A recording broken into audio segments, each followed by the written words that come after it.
प्राचीन समय की बात है। असबगढ़ नामक राज्य में कुबेर सिंह नाम का एक राजा राज्य करता था। राजा स्वभाव से बहुत ही दयालु था। वह गरीब और बेबस लोगों की हमेशा सहायता करता था। किसी गरीब पर जुल्म होते देख वह कड़ी कार्यवाही करता था। राजा के इसी स्वभाव से असबगढ़ की प्रजा बहुत प्रसन्न रहती थी। राजा की भी एक ही इच्छा थी कि वह अपनी प्रजा को हमेशा खुश रख सके। लेकिन फिर भी राजा को हमेशा ऐसा लगता था कि उसकी प्रजा खुश नहीं है। इसीलिए अक्सर राजा प्रजा का हालचाल जानने के लिए भेष बदलकर शहर में घूमा करता था और लोगों की राय जाना करता था।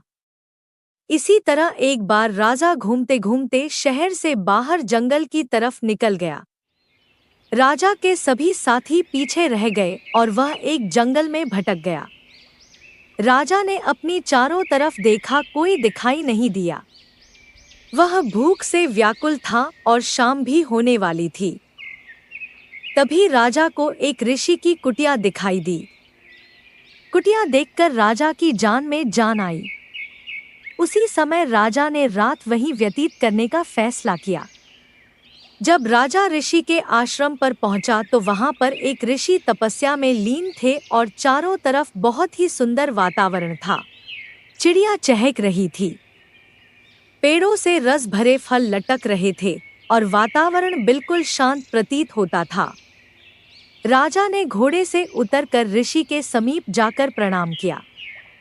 ऋषि ने वह आवाज सुनकर आंखें खोली तो एक सुंदर नौजवान युवक को सामने पाया, जिसके मुख से तेज झलक रहा था। राजा को देखकर ऋषि सब कुछ समझ गए। राजा ने ऋषि से रास्ता भटक जाने की बात बताई और वहां रात गुजारने के लिए अनुमति मांगी।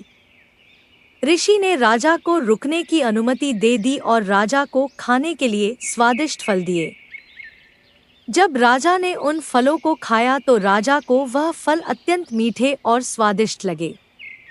राजा ने इससे पहले इतने मीठे फल कभी नहीं खाए थे। राजा ने ऋषि से फलों के इतने मीठे होने का कारण पूछा। राजा की यह बात सुनकर ऋषि ने कहा, यहाँ का राजा दयालु और न्यायप्रिय होगा। वह गरीबों की सहायता करता होगा।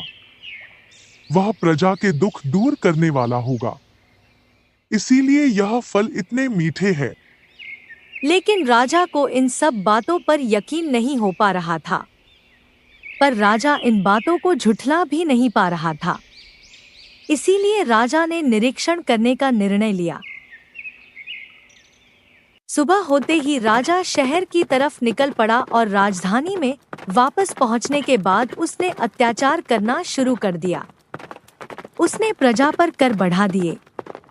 अब राजा गरीबों को परेशान करने लगा। पूरे राज्य में हाहाकार मच गया। ठीक 1 महीने बाद राजा फिर उसी जंगल में उस आश्रम पर जा पहुंचा।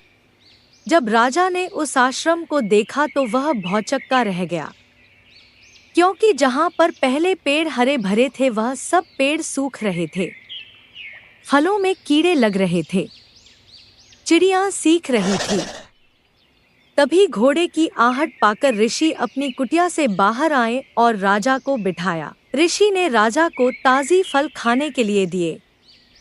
जब राजा ने फलों को खाया तो उसका पूरा मुंह कड़वाहट से भर गया। राजा ने ऋषि से फलों की कड़वाहट का कारण पूछा।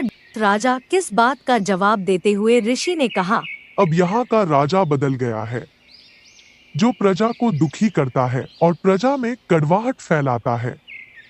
इसीलिए सभी फलों का स्वाद कड़वा हो गया है। यह सब देखकर राजा बहुत प्रभावित हुआ और ऋषि को प्रणाम कर वापस लौट आया।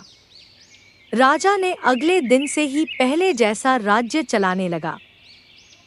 वह फिर से लोगों की सहायता करने लगा और उसके बदलने से फलों और प्राकृतिक में फिर से स्वाद आ गया और प्रजा फिर से सुखी रहने लगी। ऐसे ही कार्टून वीडियो देखने के लिए चैनल को सब्सक्राइब कीजिए, वीडियो को लाइक कीजिए।